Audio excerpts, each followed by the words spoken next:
Peace, peace, peace, peace, peace, peace, peace. What's going on?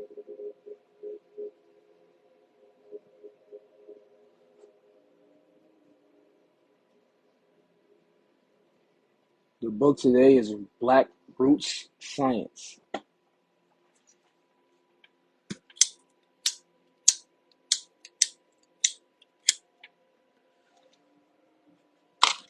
One second.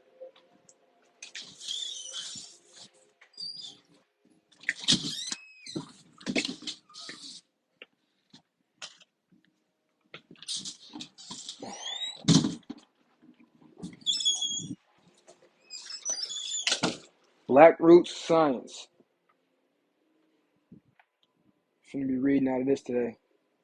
And y'all just, you take with the knowledge whatever you want to do. We just gonna go over it.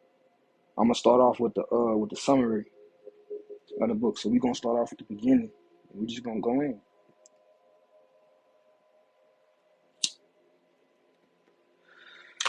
I'm gonna tell you now, this information, right?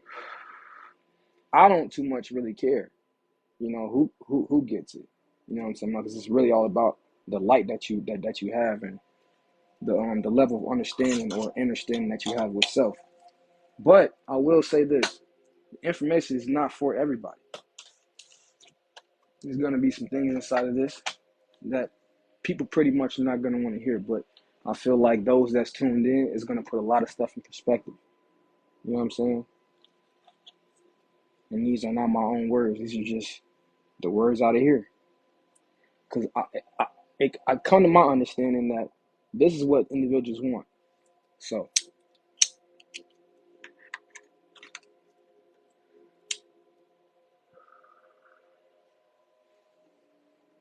before I begin, right, I want to talk about three different groups that I feel like it plays a part in what's going to be talked about today, and overall what we've been doing as far as being conscious or spiritual. So everybody is familiar with the Moorish Science Temple. We're not going to get that far into it. We're just only going to talk about the fact that it came out in 1913. Okay? The Moorish Science Temple came out in 1913. And then shortly after that, you have Marcus Garvey, right? Like the year later. Now those two, not just Marcus Garvey, but Marcus Garvey and Noble Drew Ali from the Moorish Science Temple. So Moorish Science Temple and then Marcus Garvey. They try to call it Garveyism, but it's really not a religion. It's really not a thing. You know what I'm saying? So Marcus Garvey created the UNIA, basically, the Universal Negro Improvement Association, in July 1914. Those two individuals, right, were basically, as far as the westernized civilization is speaking, they's like the founder of what's going on right now. And then we have the Nation of Islam. Everybody's familiar with. The Nation of Islam was founded in 1930 or 1933, depending on what you believe, by not Elijah Muhammad, but Wallace D. Farrar Muhammad. Now, the only reason why this is important is because Wallace D. Farrar Muhammad used to be a part of the Moorish Science Temple. Now, out of the Nation of Islam, you have Malcolm X. Everybody's familiar with. We know what happened with Malcolm X. We know that, what they say. They not executed, but I'm talking about like excommunicated them out of the group or whatever. And before what happened to him, what we know that happened to him, he created his own temple. Out of that temple, and so in 1964, you had a person named Clarence 13 X, Father Allah. Why is all of that important as to what's going on right now and what I'm about to be spitting right now? Because all of us call ourselves gods, goddesses, yada, yada, yada, right? But we look at all of the mythology that just a few years ago we didn't believe was ours, right? So I brought up these particular individuals because these were like the building blocks to where we at right now, basically. We had Noble Drew Ali bringing in a more, when I say Sunni Islam is a more traditional Islam. This is why they're not your traditional Muslims, because they're not. It's a more of a Sufi Islam. A Sufi Islam is based upon like Gnosticism.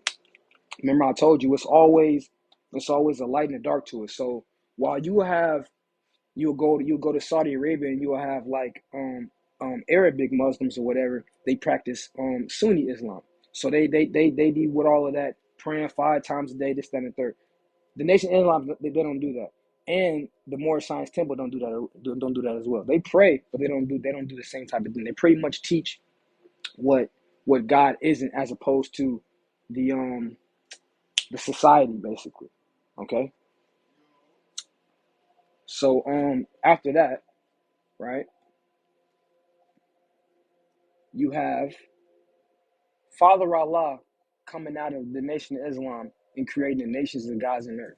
So these same teachings, pretty much, you know what I'm saying? You got the Moorish Temple, you got Marcus Garvey, you know, because it's like black liberation and freeing of the minds at these times or whatever.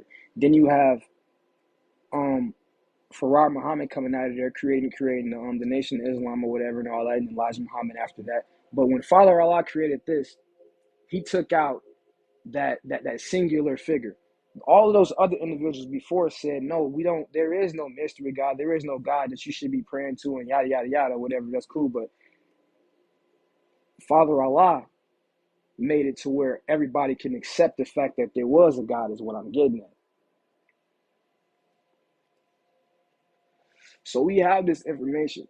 Like, I don't know if you guys are understand or familiar with that, but if you go into the Nation of Islam, they will teach you that, yeah, you are God, but they still praise a God. It just might not be a mystery God, but they praise their founder as God.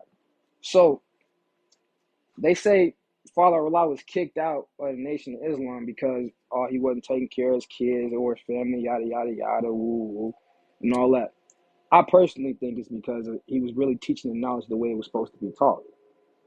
See, the Nation of Islam go off of an understanding called the 120 lessons. The nations of gods and earth go off of knowledge, wisdom, understanding, including the child. The child meaning the future. So in that time, 1964, they was talking about basically us right now, the youth right now, the individuals that will literally take this information to the next level. That's why this is important.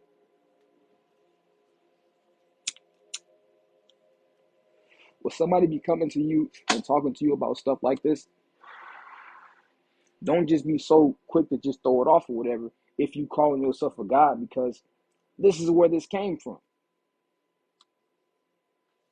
Surely enough, we've been calling ourselves that, but there was a time when we wasn't dealing with our information at all. And we had people that was coming in times to remind us of who we were. I'm going to read this summary from this book. We're going to go ahead and get started. First off, let me just go ahead, because I see that little comment, but I just got to get rid of it, though, because I don't want to distract y'all. Okay, this is the summary. Blackroots Science. Our Earth and solar system were created 78 trillion years ago. As soon as the Earth was ready, 144,000 ancestors came from another star system, the star called Sirius, that was worshipped by the ancient Egyptians. They inhabit the Earth after preparing it, or after seeding it with plant life and animal life. After about 7,000 years since their arrival, their population increased from 144,000 to 1,000,000,008,000,000.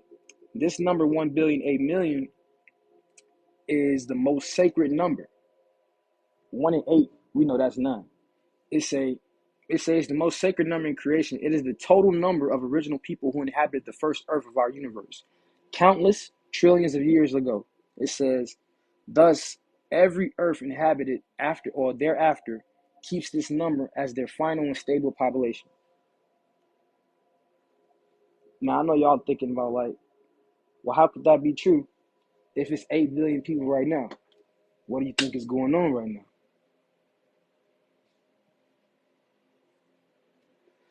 If we talking about original people, Now I told y'all this ain't gonna be for everybody. We talking about the original ones. You know what I'm saying? And it's gonna go in depth and explain who that is. But what do y'all think is going on right now? We see what's going on right now with the dimension and the frequency is balancing itself out. So hold on, let me see. They say 1,000,000,008,000,000 is our final and stable population. Be looking out for that. It was determined to be the ideal number of people that can inhabit a planet the size of Earth in complete comfort without imposing on each other or the natural resources, as well as other animals and plants. That enables complete freedom of movement for all life on the planet, and this is essential for peace, prosperity, and spiritual growth. In parentheses, the gaining of knowledge. So even though we see it's a lot of individuals or whatever, like, it's overpopulated or whatever, that still needs to happen. That still needs to happen because it's going to balance itself out like it's doing right now. But you see why. It just told you why it needed to be like that. So while we sitting back saying, oh, we need this, we need that, it's not going to get to that point until we have that. You know what I'm talking about? Now, this is not solely the reason why, but, the reason why the number is specifically 1,000,008,000,000 is described in, well, basically it's talking about, it's described later. If y'all just popping in, this is the summary that I'm reading on. So we just gonna start from the beginning. The first Earth mentioned above was created by 1,000,008,000,000 original gods from the stars of the previous universe.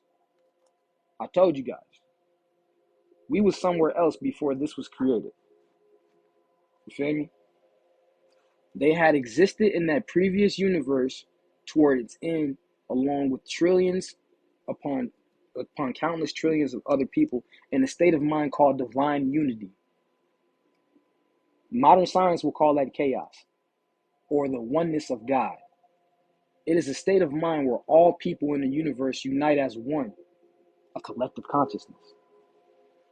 This one is God in truth, not the split God of modern religions. Remember, I told you, it was an unpolarized state of matter or unpolarized state of mind, state of being or whatever. When the trillions upon trillions of people at the end of the previous universe were united as one, they experienced an indescribable expansion of their minds, which were as one mind. It expanded to such an extent that it not only circumcised their entire universe, but it exceeded its boundaries by an immeasurable extent. It says, the one mind or God became so large that the previous universe could no longer contain him/her. He/she felt the need for a larger universe in which the experience of life could continue. The trillions upon trillions of people, still united as one, then decided to abandon that universe. They consciously left their perfect bodies and rose in their mind rose their mind far above the universe. They looked down on it as a small sphere, the way our Earth looks when it's seen from above in space. It says, now the mind is always attached to the body. There is no such thing as a mind without a body, as so-called spiritualists would like to believe. It says, the mind can extend beyond the outer reaches of space, even expand infinitely, but a magnetic attraction always attaches it to the physical body. The magnetic attraction dissipates at death, and the mind and the individual personality or soul then ascends. And it says it's gonna go on. It says it's gonna go into that later or whatever. Yada yada yada. Okay. Give me 1 second.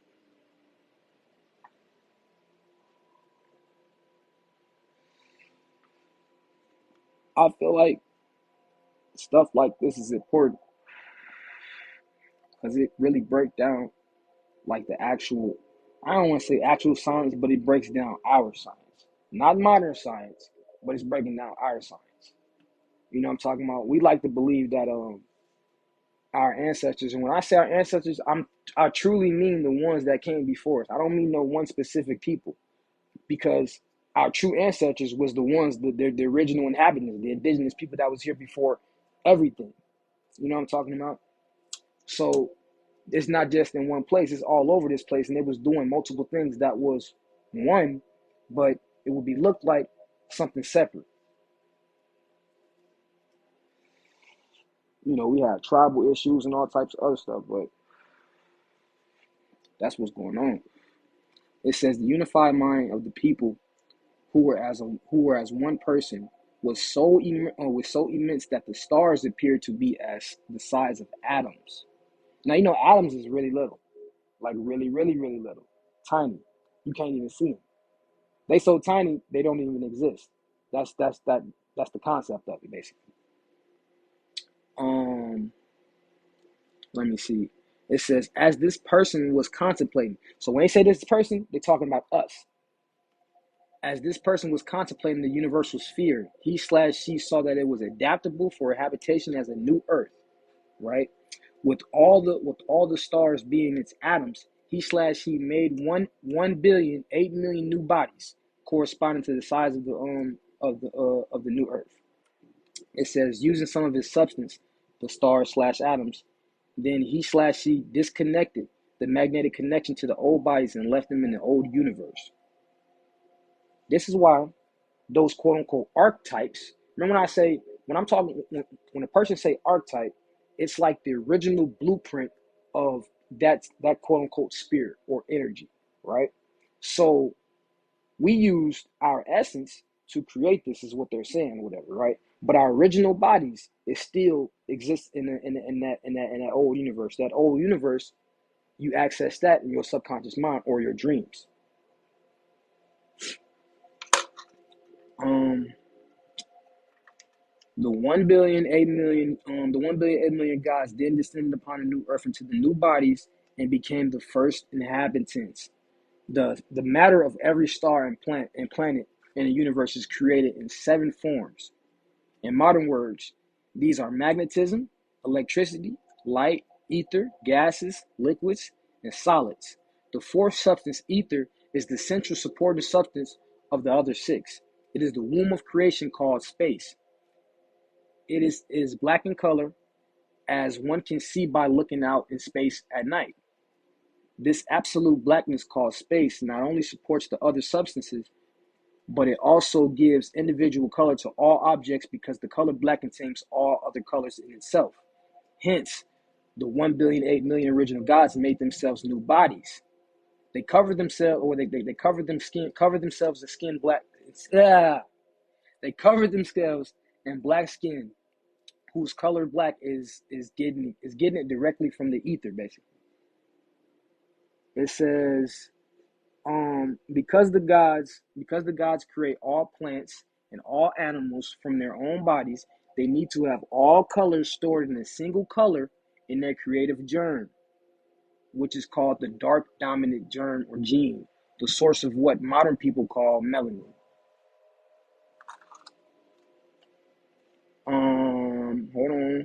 Hold on, give me 1 second. Upon arriving on earth, the one mind of God incarnated instantly in the 1,000,008,000,000 bodies. As already said, half of them were female, the other half were male, obviously, right? It said each pair of gods are called soulmates. We know this, right? They always create in soulmate pairs, right? Even when in large groups. So remember I was telling y'all that in Gnosticism, when it was talking about how we was living in these primal worlds before this, I said we always had mates. We always, because it's always a form of balance. You already came with what you came with, but somewhere down the line, something got messed up. Is basically, and that, you know what I'm saying, which is still the same thing. Let me see. It said because all creation has male and female or negative and positive principles. Negative is not used as a derogatory sense, but as a complement of the positive, right? The 1,000,008,000,000 original people then proceeded to instantly create perfect plants and animals, right? It said called the original totems. Now, don't we call, well, not us, but it's still us. Like Native Americans, you have a totem spirit, you have totem animals and all that stuff or whatever. The original totems, from which all evolutionary life forms evolved, right? They say all they say also they also proceeded to create new stars and planets around the first Earth by condensing part of their expanded mind. Whoa. So what we seeing around here, the stars and the planets and all that stuff, right, is condensed forms of our mind, basically.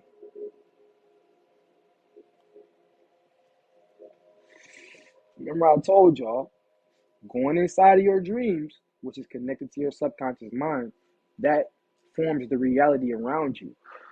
And you have the original archetypes of everything, the blueprint of everything inside of your mind. So this whole thing that we created, this matrix, because that's what it is, it comes directly from our mind. That's crazy. It says after living on that first earth for more than 1 trillion years, they finalized the plans for the completion of a new much larger universe. They then gave birth to their descendants and then passed out of life, ascended. It says before passing, they established the society of the Black Nation. Ooh, now we getting somewhere, y'all. They established it by withdrawing from or leaving their divine unity. It says in which they had existed over 1 trillion years. They did this in order to be able to bring a new life into the world, new persons who never had existed before, such as you and me. This is what it says, such as you and me, at the same time, right? In order to ensure the continuity of eternity, it says these same 1,000,000,000 8 million original gods continue to incarnate in the new people. So out of all of that nonsense that they just said, they basically said those same people that created new people is basically us. This is why I always tell you, like, it's really off the energy that you got. You know what I'm talking about? Like, yeah, you accumulate energy, but what energy do you resonate with the most? You know what I'm saying? Like, you tapping into this right here, but it's like I say, it's 8 billion other individuals that's not tapping into this. You know what I'm saying? So we have to expect that this has been going on for a long time in cycles. You get what I'm saying? Because it ain't really no new people for real, for real. It's us. The only new individual that's having a new experience is the spirit. You feel what I'm talking about? It's really not a new person. Even in Gnosticism, when they go on to talk about the creation of Adam or whatever, or the perfect human, Pageradamus or whatever, that was way before it was a physical body. The physical body is the actual trap or the veil over your eyes, for real, for real. You know what I'm talking about? You have physical eyes, which comes with the physical body, but then you have an inner eye, your third eye. You know what I'm talking about? Give me 1 second. Okay, watch this. They reside in the unconscious part of the person's mind. That's the subconscious. They reside in the unconscious part of the person's mind and are called the mind of God, or the divine gift of ancestral memory, or what modern people call the spirit of God. Thus, every Black person, even though he or she is born brand new, is simultaneously one of the 1,000,000,000 8 million original gods. Only the personality is new, which the personality is the spirit. The spirit is old, even eternal. It says the 1,000,000,000 8 million original people all withdrew from divine unity except 24 people, 24 men, 24 women. You know what that means when they talking about the 24. You know what I'm saying? 24 chromosomes. Um, They became kings and queens called the 24 elders, who are really 12 gods or 12 soulmates couples, 12 soulmate couples. The 24 elders are called are called the custodians of divine unity. The 12 gods chose 12 assistants each and called them the what do you call? Let me see. Called them the 144 chiefs. I feel like y'all know where we're going with this. It says the gods divided the population into 12 tribes of 84 million people. They further divided the tribes into 6 clans and a set of 2 chiefs, a man and a woman, as head of each clan. It says the chiefs chose 1,000 people each, and called them the 144,000 judges. They sent them in the soulmate pairs all over the earth to set the foundations for 72,000 cities. It says each couple took about 14,000 people with them to establish their city. Now, before I even go further, right? Before I even go further, because I'm trying to tell y'all. Now, it already told you in the beginning that we already hold like the original from the past universe. The previous universe, we hold the blueprint already, basically, right? So in that case, when they're talking about the 144 or the 72 and all of that stuff, whatever, where does that go inside of us? We have 72 chakras inside of our pineal gland, right? And it's always a, what do you call it? It's always a positive and negative. So you're gonna have to couple it. That's the 144 right there. You feel what I'm talking about? So when it's bringing out this whole little society and all that, it's telling you how I guess creation and society or civilization or whatever had came about or whatever. But I'm still letting you know how it plays a part inside of us as well.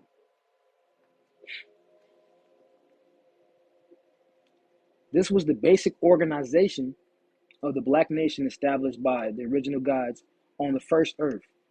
When the other earths were completed and settlers sent to them, this organization. Give me one second.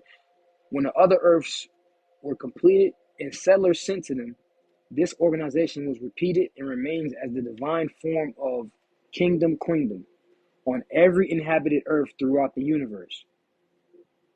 The original gods also established 7 great rituals of initiation to be used by the leaders to elevate all new peoples to divine unity or God's purpose, or whatever, basically. The rituals, the 7 rituals. What you think that means? You got to be talking about the chakras. That's why I say the chakras is important. I just said we have 72 chakras inside of our pineal gland. 72 lesser chakras.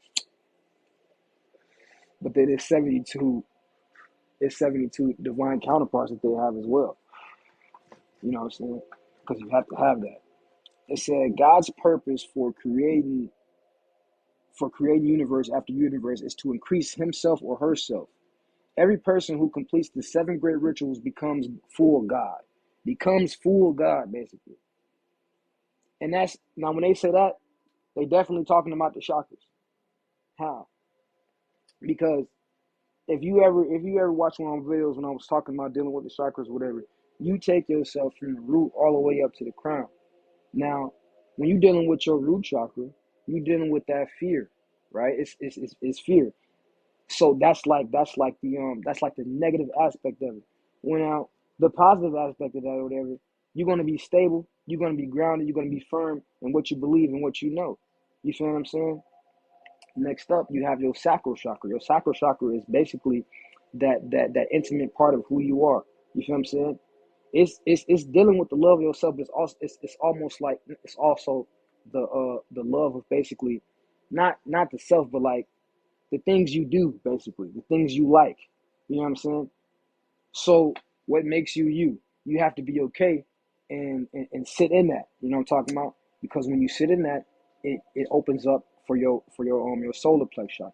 Your solar plex chakra or whatever, that's literally your power, your self-esteem. If you don't have no self-esteem, that's the negative aspect of your solar plexus or whatever. Right? And then we're dealing with the heart chakra. The heart chakra, that's the true self-love. And then you have compassion for other individuals, but it's really self-love. You feel me? And doing all of that from the root to the heart or whatever, that's literally what that is in the first place. You feel what I'm saying? But you really want to reach that heart chakra or whatever. But the next one, you have you have your throat chakra. That's full projection, speaking your truth, not the truth, your truth. You feel what I'm saying? Because there's a lot of information out here. Knowledge is just knowledge. You know what I'm saying? Knowledge is just knowledge and only knowledge until you apply it. And when you apply it, something comes back, and it can either be grand or it cannot be. You feel what I'm talking about? But it's unique to that individual. You know what I'm saying? But you're speaking your truth ultimately. And your third eye chakra deals with your intuition. You know what I'm talking about? So it's trusting yourself, it's trusting in your gut. And that's why you have to go through your root, your sacral, and your solar plexus, because your solar plexus is connected to your subconscious mind as well. You know what I'm saying? When you get that gut feeling. So when you trust in that, it's not really a gut feeling anymore. It's more so like a voice. You feel what I'm saying? So your third eye chakra is just not just the third eye. You feel what I'm saying? You hear things and all type of shit with that. When you activate your third eye chakra, a whole bunch of miraculous things start to happen. So in doing that or whatever, right? You tap into your crown chakra. Your crown chakra, they say spiritual, but it's more so divine because it's more so cosmic. You know what I'm saying? Spirituality, when we're dealing with spirituality, is more so planetary. You know what I'm saying? It's the forces of nature and everything else like that. But when you're dealing with the divine or the oneness and the void or whatever, you're going into the cosmos or whatever, and that's the crown chakra action or whatever. And you get to tap into the other aspects of who you are, basically. Now, where was I at? Um, let me see.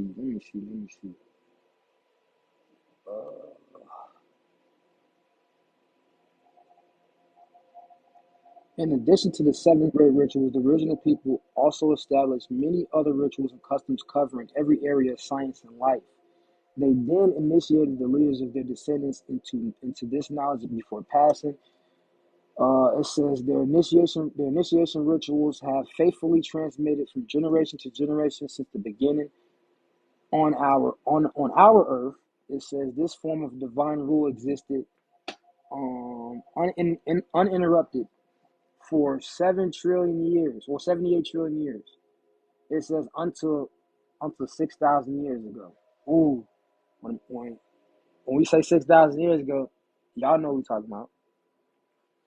It says until 6,000 years ago, when a certain God decided it was time for the other gods, you and me, to experience that part of what's contained in what is called the non-creative recessive light germ, right?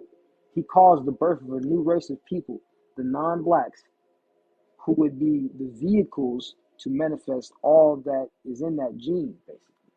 I told y'all, this stuff is all inside of us. We talking about science. We dealing with real alchemy out here. I need some water.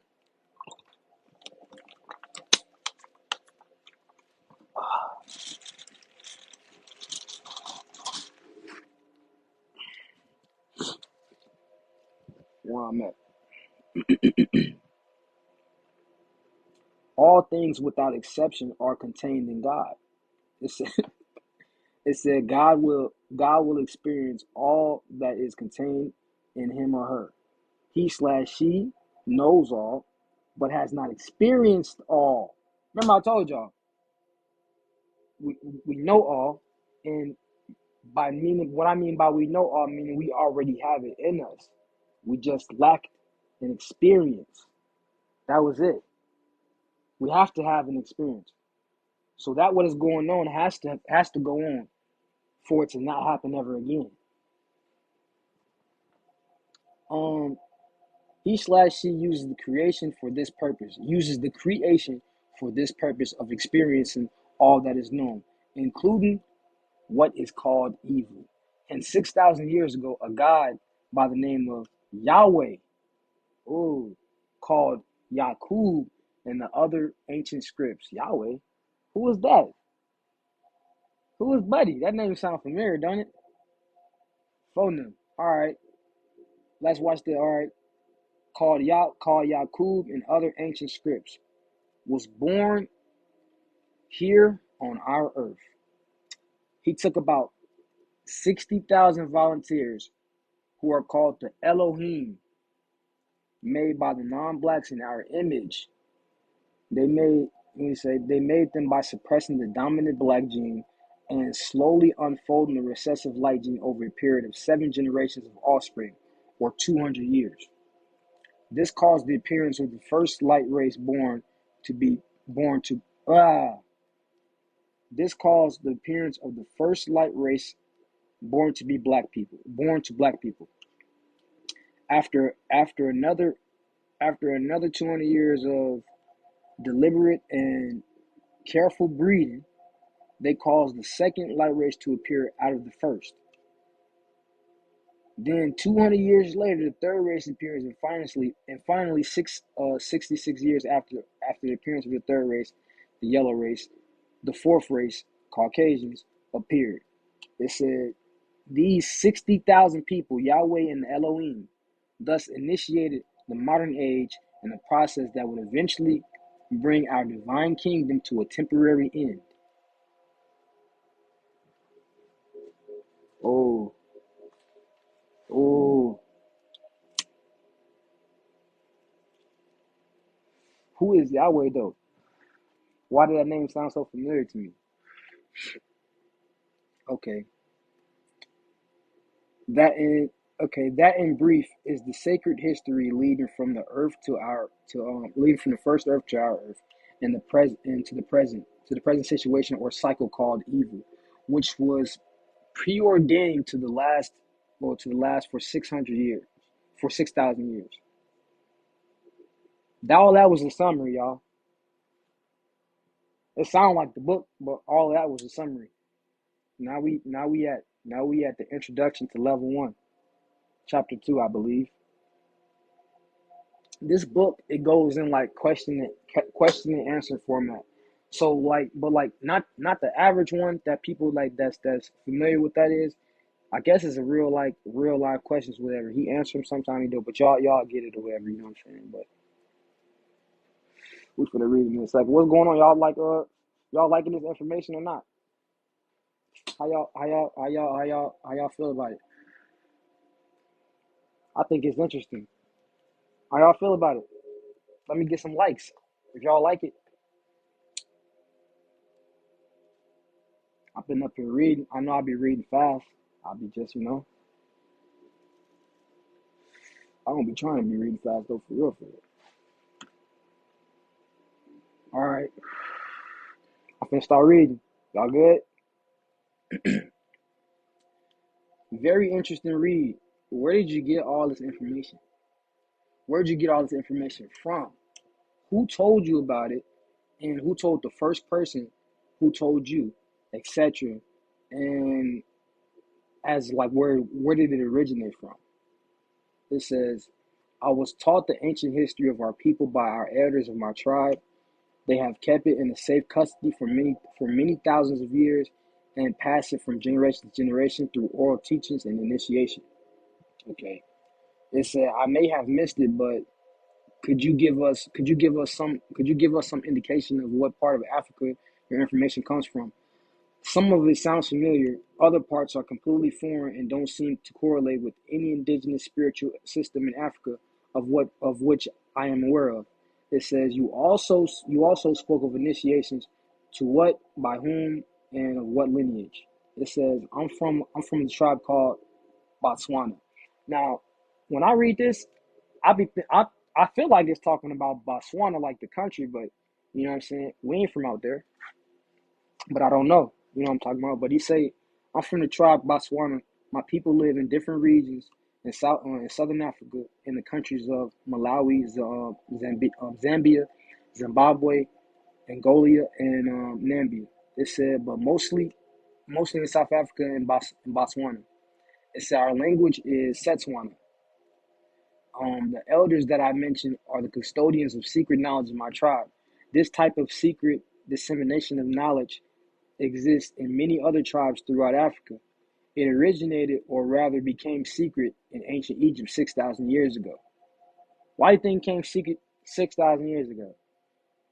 Because what I was just talking about or what it was just talking about in the summary or whatever, all that transpired in Egypt. Um, Before then, it was taught openly, and all black people starting their childhood. To all black people starting their childhood. So that means all this information previous to that, you know what I'm saying, was just open, you know. So how people be like, man, y'all need to be secret with the information y'all putting out right now. We really don't, because first and foremost, we live in the age of Aquarius. The age of Aquarius is literally the golden age. You know what I'm saying? So you got to understand, it's so many different names to ask what's going on. We got the apocalypse, we got the revelation, we got the end of the world. That's definitely all of that. But you got to think, what world are we living in? Which earth are we living in right now? The new world order. That's the reality that we live in. We for sure. We definitely live in that. Look at the back of your dollar. It says that. So if this world is ending, then that means that means that's happening by way of our information. Because look at what they do to try to cover it up. You know what I'm saying? But because we live in the age of information, they can't. But the information, the information, is shutting everything down. Because look what it's doing to you. Transforming you. You know, if you utilize it. It said, you consider all of Botswana to be one tribe. Are your initiations considered general rights, which are conveyed among African community members as they reach certain ages, or are you receiving specialized training? It says, our tribe of Botswana is divided into many smaller clans. I'm from the one clan called, I can't even say that, man, Bakalaka. I'll briefly outline our initiation system for those who are new to such information. It said there are three types of initiatory training among my people, as is the case among many African tribes. The first is general rites, as you put it. It says which youths undergo about puberty. After a handful are selected to be trained, it says the term Samango belongs to the Zulu tribe, and this is not used amongst us, which means the same thing as you probably know. A group much smaller is then selected at a later stage to be trained as griots. I don't know what that is. I am a griot, a tribal historian. So basically, whatever that word is, he's a tribal historian. Okay, hold on, give me 1 second, because it's so small and I wear glasses. There are two types of griots. The first is called Moskiki. Y'all, I'm probably saying this wrong, but if y'all want this book, I got the book. Or a memorizing griot, for lack of a better word. It says such initiations are trained usually from childhood and in certain rites that vastly improve their powers of memory to exceed that of ordinary people. So basically, this is something that an individual, you know what I'm saying, obviously they're working on their memory. But we talk about working on their memory, when we talk about us and what's like in our mind is so divine. You feel what I'm saying? Like you can remember something that you wasn't even physically there. You know what I'm talking about? So when you be watching movies, or like we could just say, for instance, for those that watched the what is it called, the Lovecraft Country, with the dude Tick, he up in there since a child he used to read a whole lot of Lovecraft books or whatever. So in his dreams, you know what I'm saying, he used to have these dreams about those experiences. Now we call them dreams, but those are actual memories. He was actually there. He was actually somewhere. You feel what I'm saying? So that's kind of nice. I ain't gonna lie to you. Um, then they are taught oral history and memorize it word for word, so they can transmit it to the following generations. Ooh, so it's two different things. It's the spiritual aspect, Definitely the one that's remembering, and he probably would know would know it word from word as well, but he know it probably more because he can. You know what I'm saying? You know, when you go in your mind, it's different. But then you have that other one that would teach it. You know what I'm saying? Like, you know, give it to you verbatim, whatever. But that's also important too, because what if you lose an individual that's, you know, can have that good memory or whatever? You feel what I'm saying? Somebody will come back up eventually inside the tribe and have that quote unquote talent or whatever and be able to do it. Um, it says the second type of grill is called mashandi. Mashandi, I think. It says this is difficult to translate, but it effectively means one who lives with the ancestors. I am a mashandi. What? This meant a lot of things. It says the central tenet of Africa initiation rites is is that is that is that the lives of our ancestors, the gods, are still as vibrant as today as they were in their time. What that mean? That mean I saw this video with this one dude. His name Carlos, the Carlos with the K, the little comedian, and he was talking about how black people we don't die, we pass. You feel what I'm saying? Like any other people, they'd be like, "Oh man, what happened to David? Oh, David died. When he died?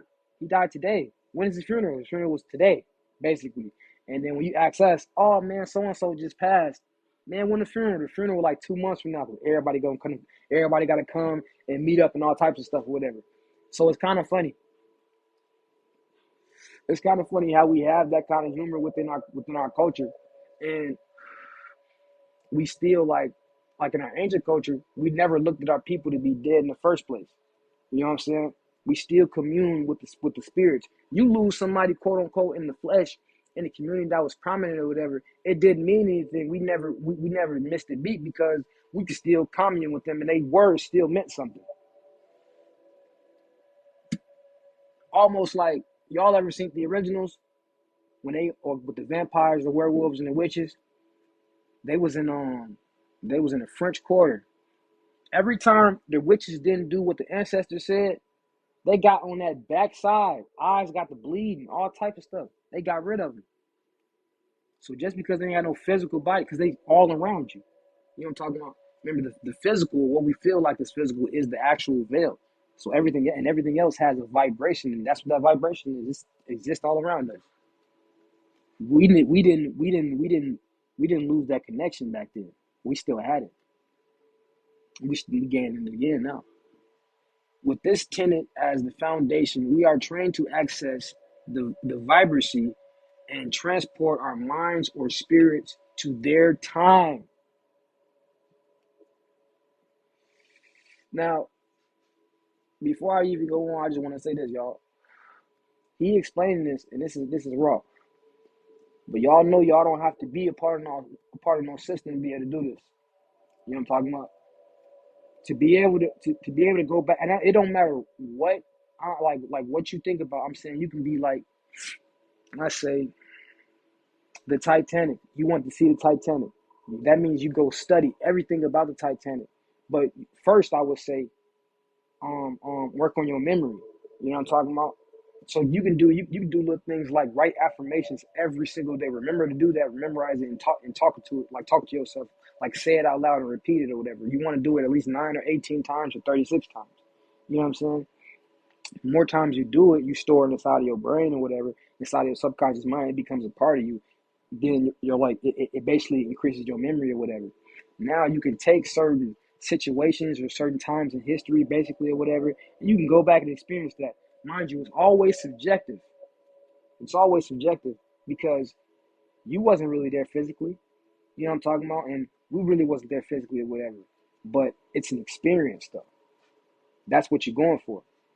So I urge that only if, you know what I'm saying, you into that though, you know what I'm saying? Only if you into that and if it's like, if it's conducive with your path. If it's conducive with your path, definitely. We are guided to travel in spirit until we reach what we call Mojoko, the gate, and receive the blessings of the gatekeeper. It says Then we are assigned a custodian. It says, through whose eyes and mind we see the past. We thus, no, it said we are thus enabled to research and investigate the lives of our ancestors exactly as if they are living right now. Ooh, ooh. See? Now, why I say it's subjective? Because where arguments come in at. Let's say you want to experience the life of Malcolm X, and then somebody else did the same thing, whatever. And they like, oh man, well, this didn't happen, whenever. What you tapped into, you got to worry about your experience, because it's telling you we can access it, but you're gonna always have an opposing, I guess, person. Um, the time we live in, in the state that we call Del Toro or dream time is not the reality. It's not the reality outside of time. In just 3 nights, we are able to live 1,000 or more in Del Toro. The experience of Del Toro was a vividness that far exceeds that of modern ordinary experiences. I was taught that our ancestors lived in that type of vivid consciousness as their normal everyday experience prior to 6,000 years. This was our state of mind. Something that you can't even perceive right now with your regular mind. That's crazy. Y'all, this book is called Blackroots Science. Y'all interested? Y'all can get this book. Our present minds have been severely slowed down, so to speak, due to the deterioration of our bodies, which are inferior to what our ancestors had then. Okay? What we discover in that state becomes undeniably attached in our mind. It says, it is just as vivid as today in my mind as it was when I completed my first Del Toro 21 years ago. That's a belief. That's a belief overview of the experience. The rites that are actually used to open it up for us, as well as the names of our guardians and custodians and gods we meet, are sacred. What little I've told is about as much as I'm allowed to tell. Basically, that's what he said. It says the secrecy in which we are initiated today is only a temporary phenomenon. It started 6,000 years ago to keep certain knowledge from the present rulers of the world. It says before then, all black people were taught as a matter of course, using the same kind of rites and rituals. Just told you, even if it was different, it was all the same thing. We have reached a point in 6,000 in this 6,000 year cycle when the empire of the white man is about to crumble. Now I don't know when this book came out, but on some on a serious note, if you study a lot of these spiritual books or whatever, like, and I do mean like all of them, right? They always talk about it's about the end, it's about the end, it's about the end, it's about the end. And maybe I think the rise in spiritual consciousness, I think they saw that because they knew what was going on right now. But I think truly we actually living in it right now. The secret initiations are about to reestablish as a common teaching method. The secret teachings are about to be reestablished as a common teaching method. That's the reason why I've been prepared and posted these teachings. But fuck what he just said at the end.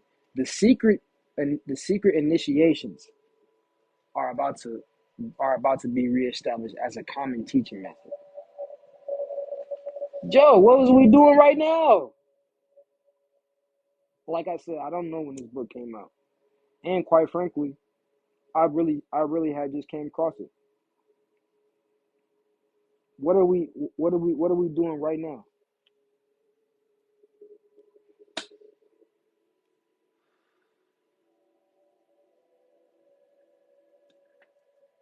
Who taught who taught these elder gods? Where did they get their knowledge? Is their knowledge available in other forms outside of your post? Should you really be sharing this knowledge? Blackroot science, is it is it a way of life or like a religion or just a form of science which is based on earthly principles and one heaven space principles? It says, can it can it tell us about afterlife or the end of the end of the flesh man and the birth of the spirit man? Does it explain the spirit? Does it say as E equals MC squared? It says energy that is not destroyed, just changing form. It says, can it justify how soul, spirit, and body work in harmony as one? Who taught my elders? That was the question that was just inside the book. It said they were taught by their own elders. Every generation in my tribe have their own elders. It says before they pass on ascend, they initiate new people to become the custodians of tribal knowledge. This system of education by initiation has been going on in my tribe as well as 11 other tribes for 6,000 years. Y'all ever read that book called The Giver? In that book, right?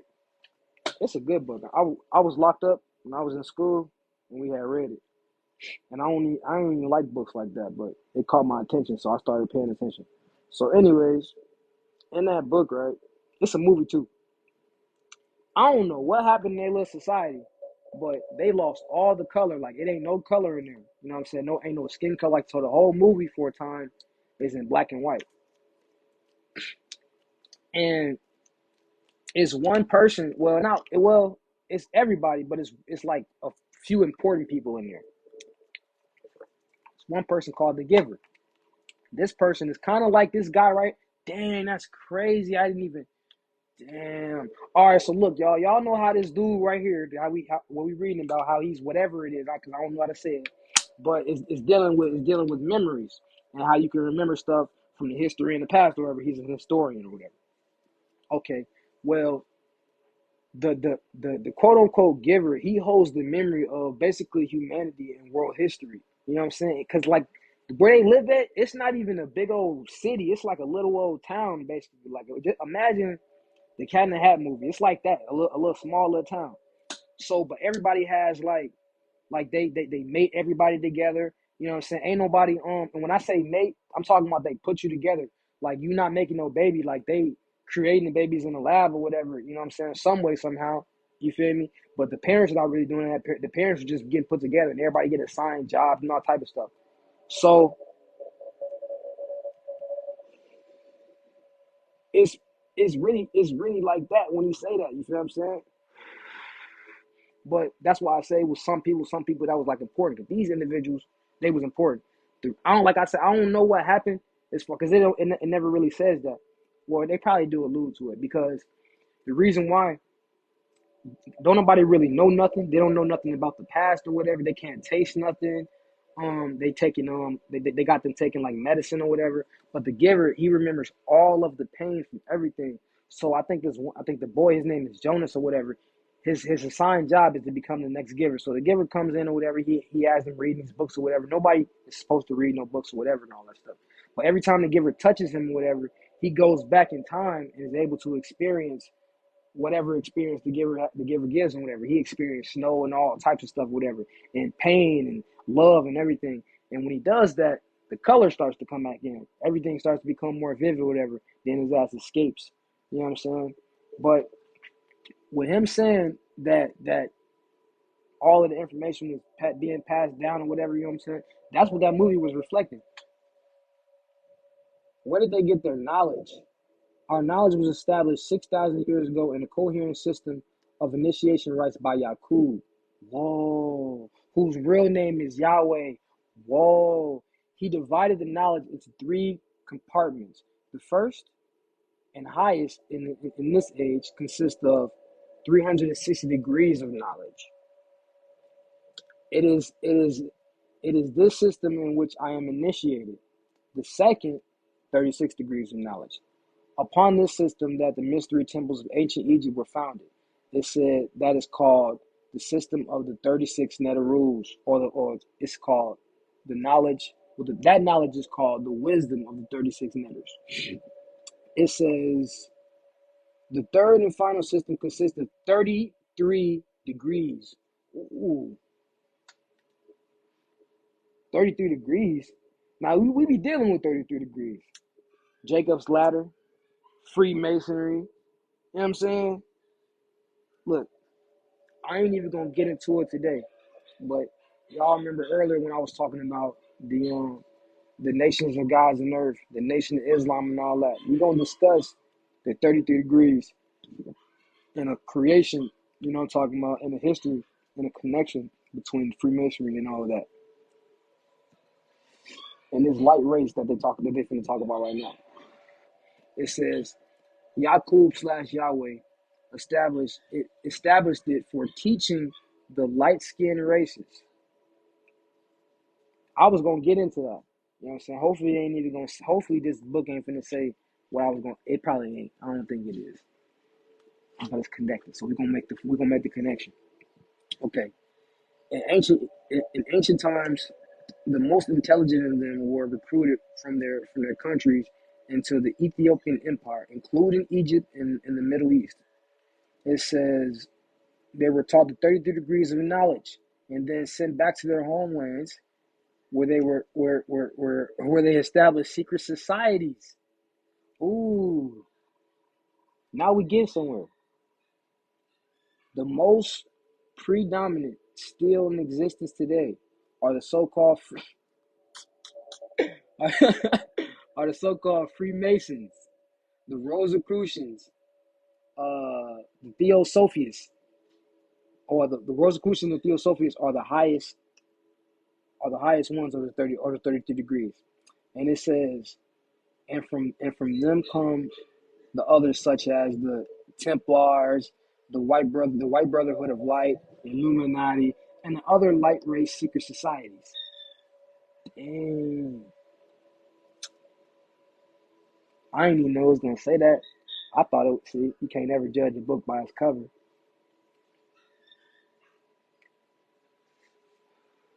Okay. Is their knowledge available in other forms outside of your post? Not in the way I presented. Not in the way I presented it here. Yes, it is. Yes, it is. Probably not at all. But I know already because I already knew this. Hold on.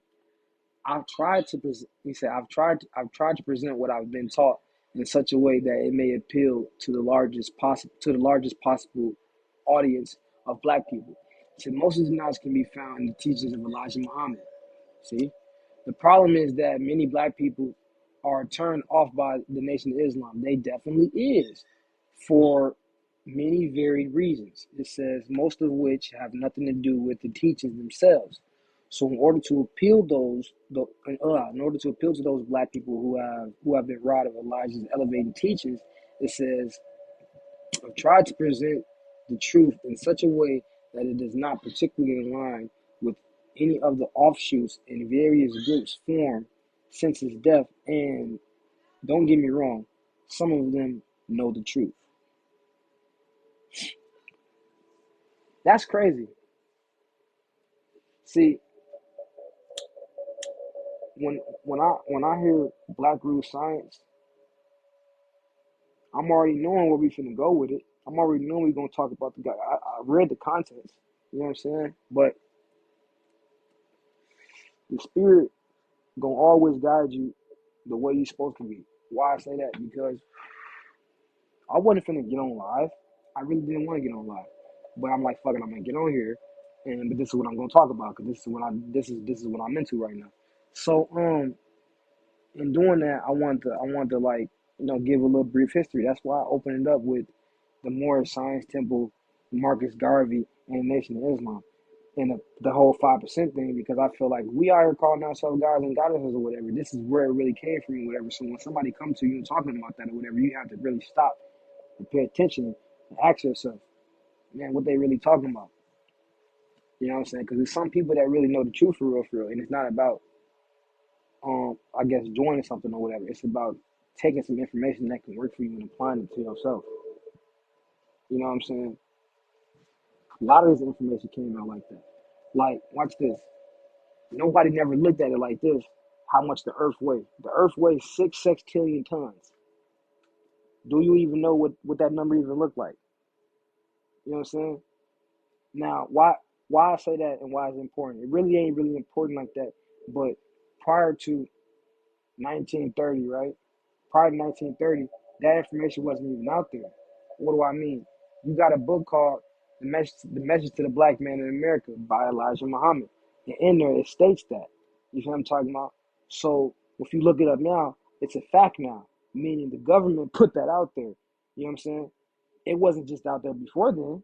You know what I'm saying? Where did this man that didn't get no education at all, they didn't have the type of education that me and you have right now, don't matter where you at, because it was a young, he was young, he like eighth grade, not even eighth grade. You know what I'm saying? So where did he get that information from for the quote unquote government that we know is false anyway to utilize that now? That's what I'm saying. It's about the information, man.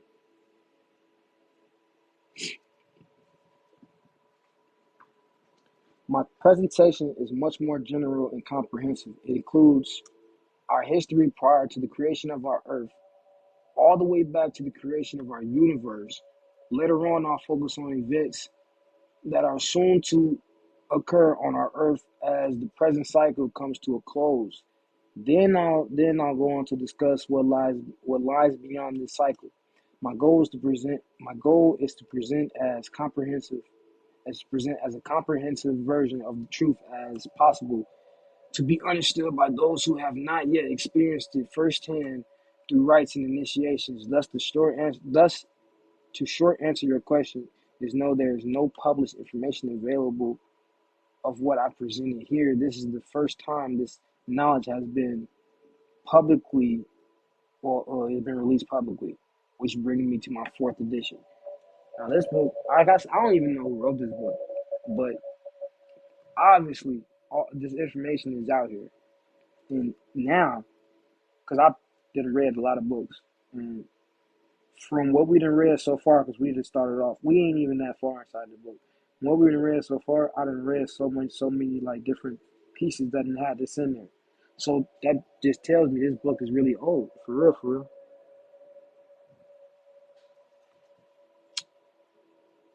So y'all,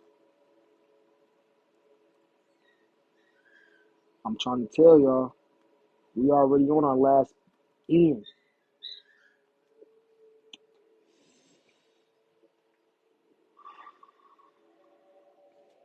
Okay, should I be sharing this knowledge? Yes. We have reached the end of the present 6,000 year cycle. In fact, it ended in 1914.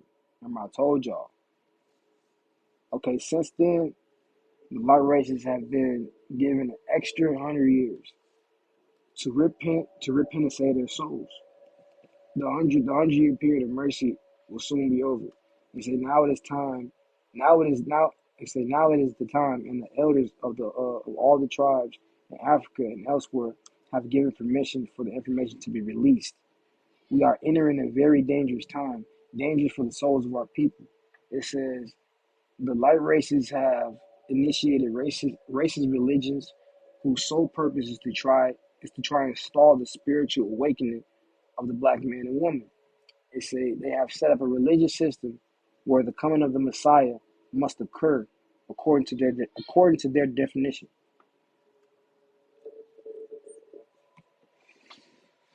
It says if any other type of Messiah comes and does not fit their descriptions, they would declare him to be a false Messiah and they would try to unalive him. Now, they just said prior that they asked, should I should I be sharing this information? They said yeah. They said we reached the end in the present 6,000 year cycle. It said it ended in 1914. What happened in 1914? In 1914, that was Marcus Garvey. Black nationalism. You know what I'm saying? And right after that, you had the Nation of Islam and the Nation of Guys and North and all them individuals telling you that there is not going to be no other prophet coming. It is you, basically. You know what I'm talking about? So when one of us get up here and get to speaking like this or whatever, what do they do to us every time? They said, right? Watch this.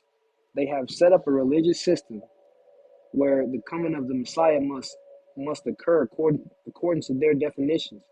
If any other type of Messiah comes and and does not fit their description, they would declare him to be a false Messiah and try to unalive him. They try to do that. They try and do that all the time to us. They have. It's pretty over. It's pretty much over with now. It said, well, this is precisely how the devils wanted to pan out. Those among them who know the truth know that the so-called Messiah is a black man. The God Yahweh himself and his angels, right? It said, therefore, they deliberately made the whole world ready to reject him. They'll say, how can the Messiah be a black man? All their religions, Christianity, Islam, Judaism, and the rest have prepared the world to expect the white Messiah. Have they not? I'm just saying. The knowledge I share here is crucial to prepare black people for the truth that is soon to manifest. Yahweh, who made this world and its present rulers, is the God of its first age, or is the God of this age. He will soon come and he will soon come in great might and glory to reclaim his own. Those black people, we say, those black people who have been deceived by Christianity and white Islam are in danger of rejecting him once they see that he is black. It said that is why that's why this truth is being told now, and more will be revealed. Oh, so look, right? Um, after all of them, like the systems, the Moore Science Temple, Marcus Garvey, Nation of Islam, and then the Nation of Gods and Earth. Like I said earlier, Father Allah, Clarence 13X, the founder, that he took out the idea, the concept that one God or the one God, the one source or whatever was in one person or one being and placed it inside of every one of us. That's what he gave us. That's why all of us right now feels okay to be like, yeah, man, we God, we this, we that. Because that definitely was just sacrilegious. Even though naturally this is what we done. This is what these rights done to us. You feel what I'm saying? But you have to remember now. That's why they keep telling you to remember. It said, Blackroot science, is it a religion? Blackroot science is not a religion. It's a reminder for black people who have forgotten, who have forgotten their glorious heritage prior to 6,000 years. Prior to 6,000 years ago. Religion did not exist. I've always said that. It was only mystery systems. It says black people live the natural life. What you call earthly principles or the laws of nature were designed by the 1,000,000,008,000,000 original people. It says they are the laws that govern existence in the universe. Black people, as gods, are not subject to the laws of the universe. They are the creators of the laws of nature. That's why I always say, tap into yourself and master yourself. You'll be able to master everything around you. All other creatures and beings are created by black people, including the light-skinned race. It says, including the light-skinned race, are subject to the laws. We made ourselves subject to these laws only in this 6,000 year cycle, in order to experience what is caused by self forgetfulness. It says all of heaven and earth are the creation of black people. What is called heaven is a mental state. It is not a physical place somewhere. It only exists in the mind. In scriptures such as the Bible In the Quran, the word heaven is also used to mean sky. When it says the gods appear in the heavens, it means they appear in the skies in their spaceships. Einstein's law, E equals mc squared, applies only to the physical universe. It is it says it does not apply to spirit. It is not the true energy. Wait. It is the true energy that cannot be destroyed. That's because energy is a condensation of the mind. It says, and the mind has neither beginning nor end. Therefore, energy can be created again and again without end. And what the black man creates can never be destroyed. Y'all, we on number like chapter 3, introduction to physics slash astronomy. What is we talking about here? We really finna get into it because this is what they really this what they wanted, right? So this what I'm just gonna go ahead and give. You know what I'm saying? I figure I might as well just come up here and just read this. Physics slash astronomy.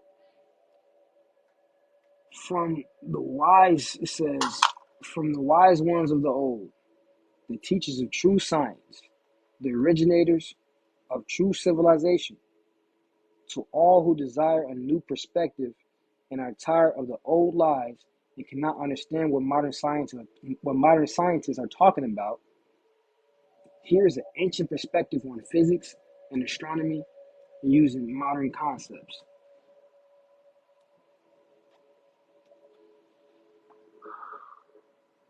I need some water. Y'all know cotton mouth is a thing. I think it's I don't know. It's an entity I don't like. It's a low vibrating spirit. Water do the job. It says, what is physics? It is the knowledge of laws and principles of atoms and electrons. What is astronomy? It is the knowledge of laws governing stars and planets. Okay. What is the difference between stars and atoms? Size is the only difference. The laws and principles are the same. Atoms and electrons are miniature stars and planets. It says, and stars and planets are giant atoms and electrons, as above, so below. Okay? Remember, I told you we got to find something that correlates. Now we found it. Here we go. There's no difference except in size. The movements and revelations are the same. It says the orbits are the same. The laws of magnetic attraction and repulsion are the same. Modern scientists want to keep the laws of atomic structure to themselves by cloaking it in a mystery. When I look up in the sky, I see the very same atoms they see in their electron microscopes. It said, God put the stars. Remember, when they talking about God, they're talking about you. God put the stars. God put the stars out there for all to see who cannot afford the $1 million research on microscopes, because it said because the stars are what the atoms look like in a miniature scale. The Earth and the Sun. Would you like to stand on an electron? The Earth is a giant electron. What is the nucleus of an atom? The Sun is a giant-sized nucleus. The electrons of every atom orbit around a nucleus exactly the same way. Ooh, what's going on inside of our body right now? That's going on inside of our body. It says the sun the sun is a giant-sized nucleus. The electrons of every atom orbit around their nucleus exactly the same way the Earth and other planets orbit around the sun. If you don't have a multi-billionaire electron microscope to look at the nucleus, then look at the rising sun. And there's a perfect nucleus. right? It says, look at the earth, look at the earth you stand on, and there's a perfect electron. It says, our solar system is a giant atom. The laws ruling its motions are the same for the atom. It says, we stand on an electron called the earth, and lo and behold, this electron itself is made of electrons. It, it said, is the earth not made of atoms? So, is everything that you see around you not made of atoms? We already know you made up of trillions of atoms. Is that not made of atoms? You know, atoms are nothing but empty space in the first place. But is that not true, or not? It says, yes, it is. That's what that's what it says. And if the Earth is an electron, then the electron is made of. It say, wait, is and if the Earth is an electron, then the electron is made of electrons. If the solar system is an atom, then the atom itself is made of atoms. Mystery solved. That's the mystery they're keeping. Basically, that's what they say. Peace, peace, peace, family, peace. Y'all, we got Soul Shine here. Y'all follow Soul Shine. She be spitting that wisdom. I ain't gonna lie to you. She's a very powerful reader. Um, what is the fundamental principle or the fundamental particle of matter? It will never it will never be found by instruments because every atom is made up of miniature atoms, themselves made up of even smaller atoms to infinity. So I basically told you the concept of them is they really don't exist for you really can't see them. No wonder modern scientists can never find the smallest particle, right? Like quarks and biots and stuff like that. We talking about what's inside your atoms, things like that. They keep discovering smaller and smaller ones as their instruments improve, but we don't need instruments, right?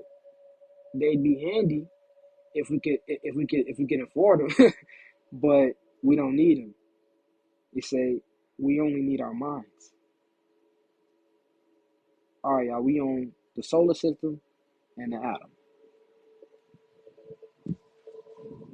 Oh man, my neck hurt. Sitting up here doing all this shit.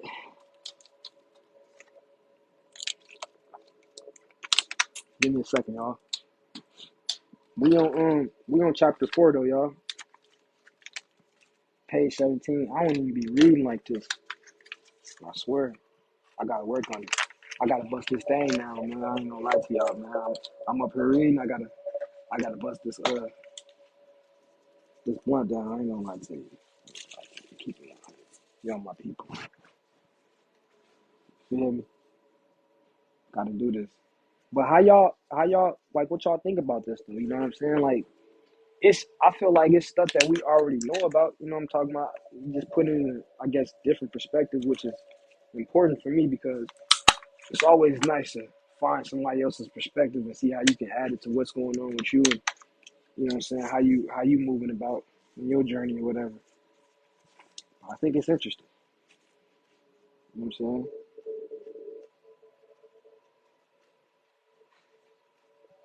Man, you already know.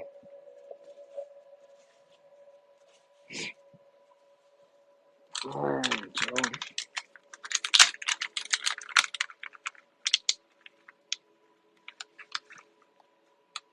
how's y'all feeling though tonight, man? It's 9 o'clock where I'm at.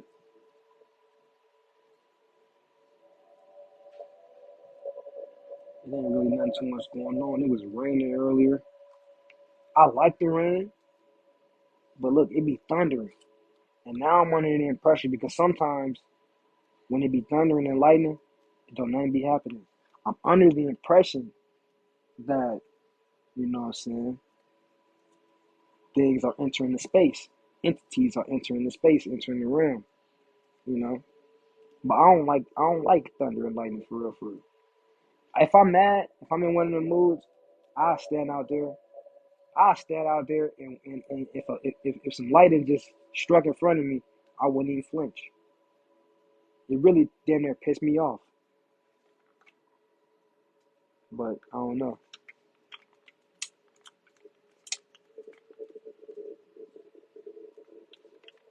Oh man,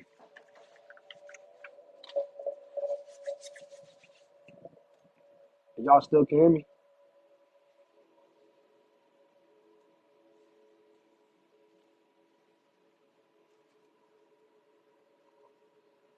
See, cause you a wild child. You know what I'm saying? You was a wild one. So me, I'm wild. And I ain't that wild. You know what I'm talking about? I ain't that wild. Y'all know what I'm doing right now. I'm finna get back to the reading in a second too, y'all. So don't, you know what I'm saying? Don't. Give me a little bit of patience, man. Give me a little bit of patience. And I ain't even gonna hold y'all for too much longer tonight. I'm probably gonna try to go over this again tomorrow, but like probably do a brief little summary. You know what I'm saying? But after that, we probably just gonna just go straight in again.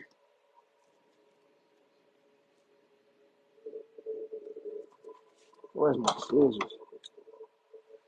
Always losing something.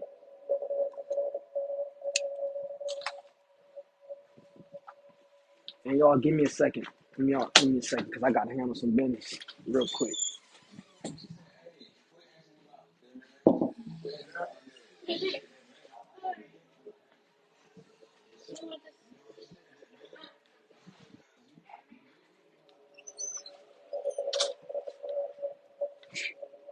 Ah, I'm back. All right, so we're gonna talk about what they talking about. Basically, we're gonna talk about the solar system and the atom. See what you got to say about this. Mind you, all of this stuff applies. You know what I'm saying? So it's really about understanding for real, for understanding the information. You know what I'm talking about? We once we get it, right, you already know how to maneuver. You know what I'm saying? And if we said all of these electrons, all of these planets and all this stuff is pretty much all of the same or whatever, that means that's you moving it around. And for a time, right, for a time, it said earlier in the book, for a time, we placed ourselves, I guess, under that forgetfulness. You know what I'm saying? To be after what you call that, at the feet of this, of nature, or whatever. But now it's coming back. We're rising back up. Okay, it said we already saw how the solar system perfectly models the atom. We already we already saw we already saw how the solar system perfectly models the atom. It says the sun is a giant nucleus and the earth is a giant electron, as are the other planets. Right? The solar system is measured to be 79 well 70 7,900 million 7,900 million miles across. As far as the orbit of the as far as the orbit of planet Pluto. Planet Pluto. Didn't they tell us something else about that? I ain't heard about Pluto in a long time. What happened to Pluto? They just left my little man out there, Joe. What happened to him?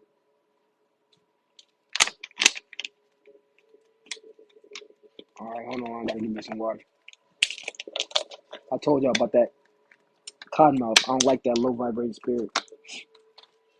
It always come at the wrong time. All right, hold on. Where I was at. It say, let our minds make the obvious connection.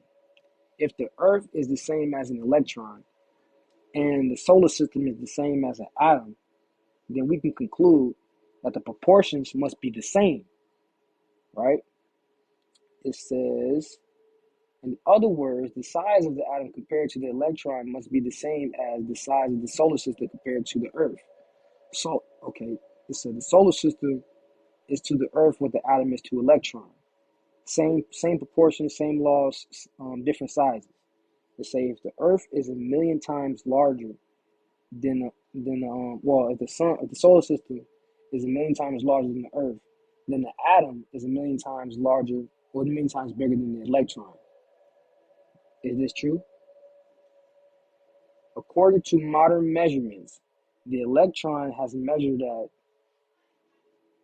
1/4 trillion of an inch, and the atom of about 1/4 million of an inch across. It says that gives a proportion of 1 million times, just like it's between the Earth and the solar system.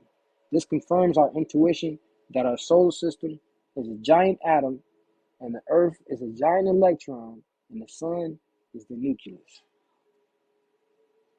So now we ain't gotta we ain't gotta sit here and wonder no more. We ain't gotta sit here and wonder and go off of them.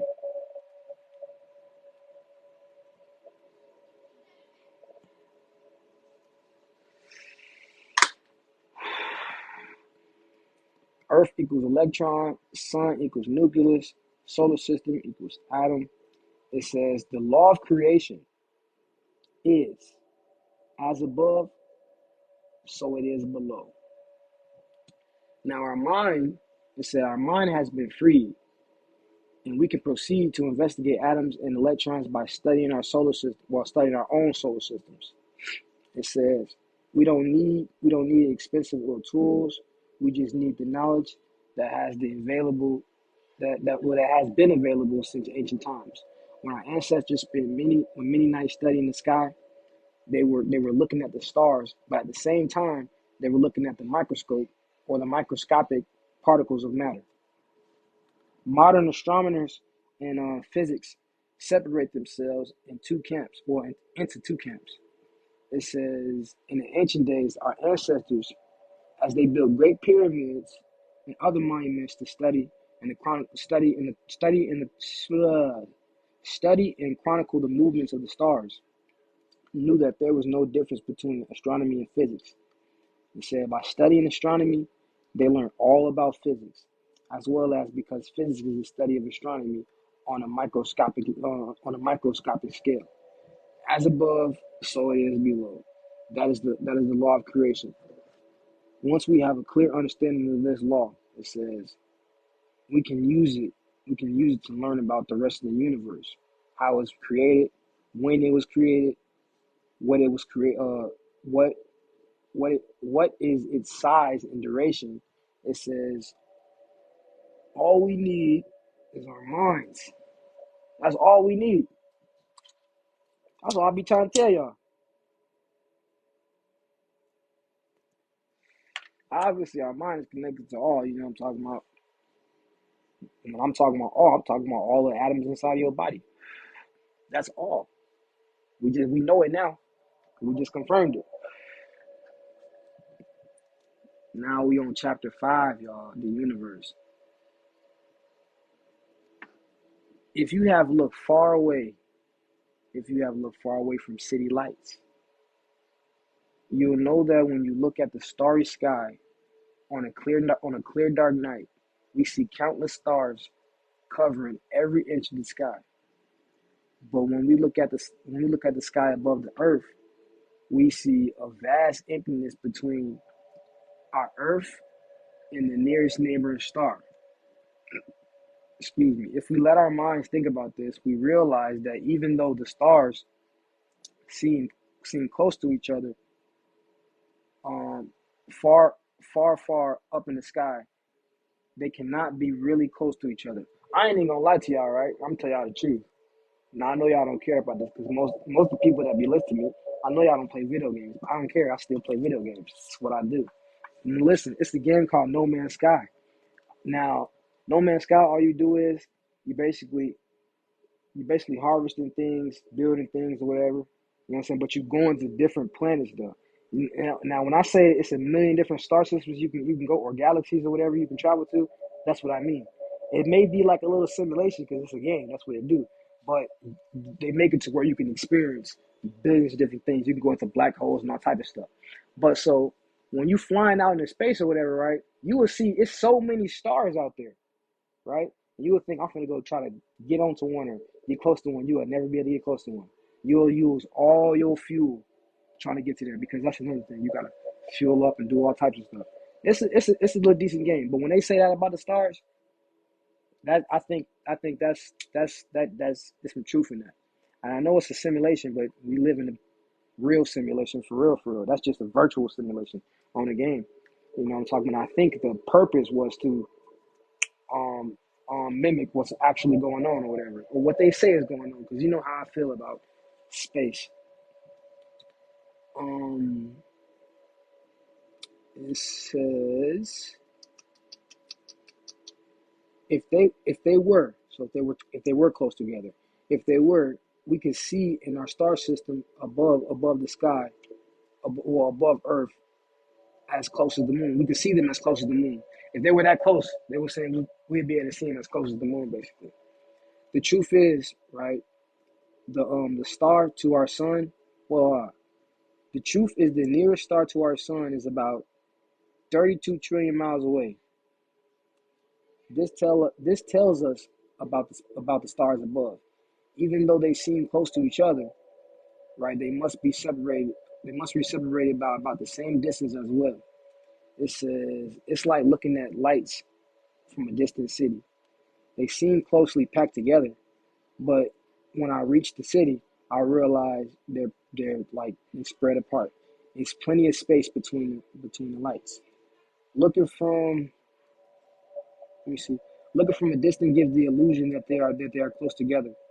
The same is true with the stars. Our intuition tells us that if we can travel to one of the many stars above, we can discover we can discover that it sits alone in the sky just like our sun, separated from its nearest neighbor by about the same distance of 32 trillion miles. That's a long way, man. That's too much to even really think about for real, for real. But that space, man, it's endless and it's infinite. It's almost like journeying. Imagine,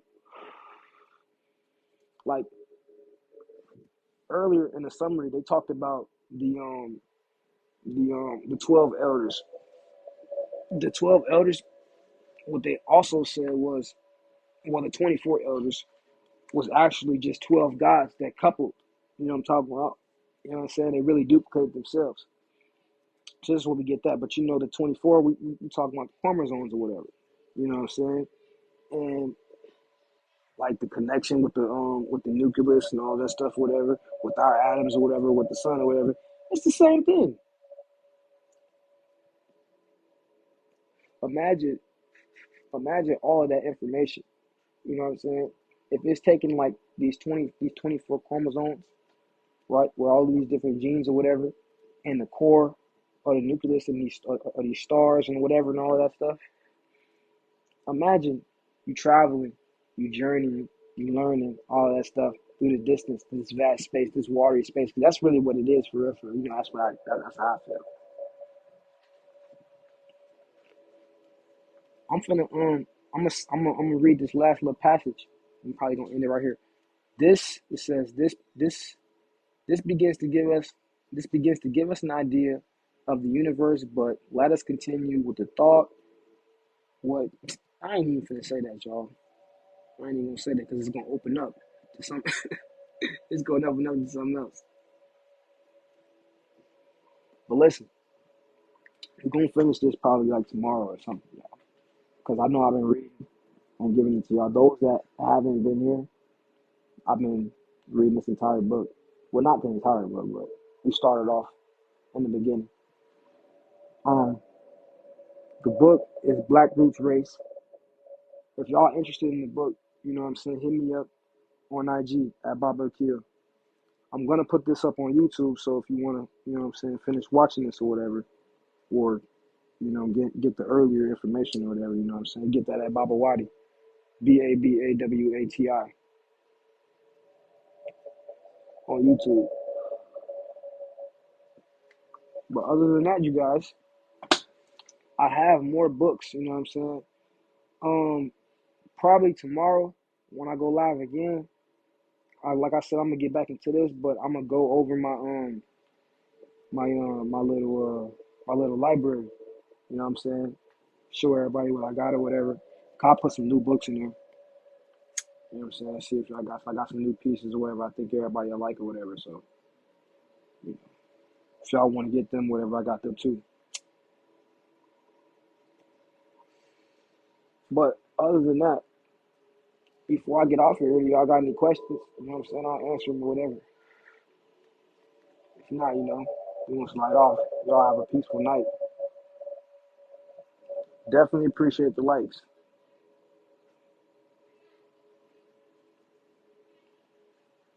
Appreciate the likes. I appreciate the energy. I ain't gonna lie to y'all. If y'all wouldn't be here to receive this information, I wouldn't be here to give it. It's almost like what the alchemist used to say.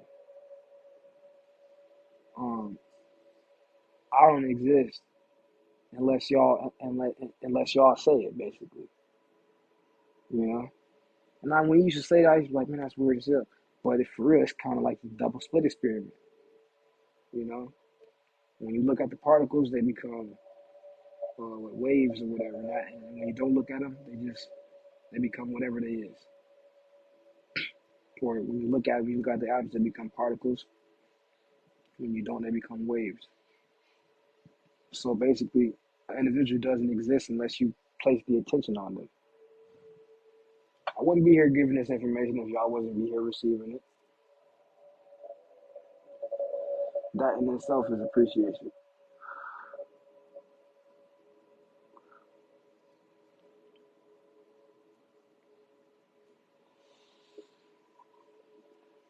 Hopefully get up out of here, y'all. Y'all be safe. Have a decent night, y'all. Peace.